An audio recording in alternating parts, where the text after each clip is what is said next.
Yes, DPP oba muyite Director of Public Prosecution Chadachi yesonyiye Bobi Wine ku musango ogwamuwabibwa emabegakaawo ogugamba nti Bobi Wine results ze oba yafuna ebibuuzo bye okuva Makerere ng'ayise mu ngeri y'obukujjukujju. Ku Prejant Media tukwebaza yonna gy'osinziira okubanga ku mukutu kwoli era tugamba nti mwattu subscribinga onyige n'akade osobola okubanga updates zonna ozifuna bulungi nnyo okusobola okubanga weekumira ku mukutu. DPP Chadachi avuddeyo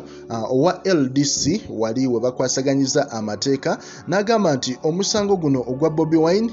gwamuwaabibwa omukulu amanyiddwa nga Male Mabirizi ku kigambibwa okuba nti Bobi Wine obtained registration by false pretense. So omukulu Male Mabirizi tujjukira yatwala ensonga za Bobi Wine ez'okusoma naddala Makerere n'azitwala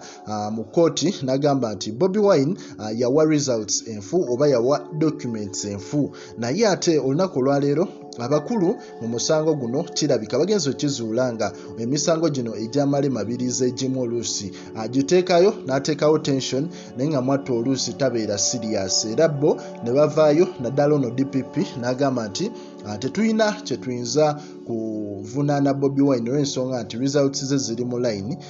So mu mbeera eyo omusango guno tugudiscontinuinze oba tulekeddaawo oguwulira era tugugaddewo teri agenda kuddamu guwulira omusango ogumanyiddwa nga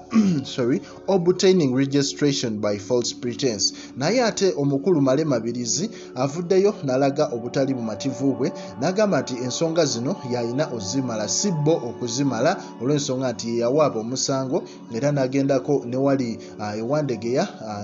n'afuna files ez'enjawulo ne bazitwala ewa ba registrar. Process yali y'amaanyi omukulu Male Mabirizi bye yakola, naye yawonyezza nnyo ng'ate DPP omusango guno agugoba n'agamba nti tugukansolinze era tegenda kuddamu kubanga guwulirwa olw'ensonga nti teguliimu makulu olw'ensonga nti ye agamba Bobi Wine talina buzibu na results ze. Kale ffe ku Prejant tuba tukuwa updates we ziti era nga omulimu gwo kuba nti osubscribinga n'onyiga n'akade n'oba nga updates zonna ozifuna nnyo n'agamba likinga commentinga mwattu era osubscribinge.